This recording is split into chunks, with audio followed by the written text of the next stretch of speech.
हैदराबाद में गुज़िश्ता रोज से जारी शदीद बारिश और आज सुबह से हो रही धुआंधार बारिश की वजह से जिला कलेक्टर ने जिले के तमाम तालीमी इदारों को आज तातील का ऐलान किया है। हैदराबाद के साथ साथ रंगारेड्डी और मेडचल के भी तालीमी इदारों को छुट्टी दे दी गई है। हैदराबाद के अलावा कई अजला में 2 दिन से वक्फे से बारिश का सिलसिला जारी है। कल रात देर गए से धुआंधार बारिश हो रही है, जिससे शहर हैदराबाद की सड़कें तालाब में तब्दील हो गई हैं और कई कॉलोनियों में पानी दाखिल हो गया है।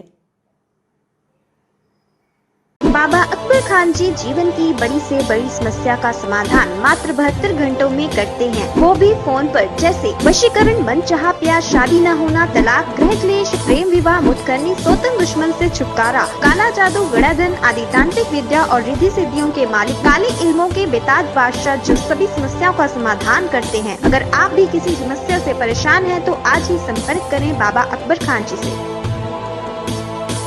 अगर आपने हमारे चैनल को अभी तक सब्सक्राइब नहीं किया है तो यहाँ पर रेड कलर का सब्सक्राइब बटन दिख रहा है, उसे क्लिक करें और हमारे चैनल को सब्सक्राइब कीजिए और साथ ही साथ बेल आइकन को भी क्लिक कीजिए, जिससे आपको ताज़ा अपडेट मिलती रहे।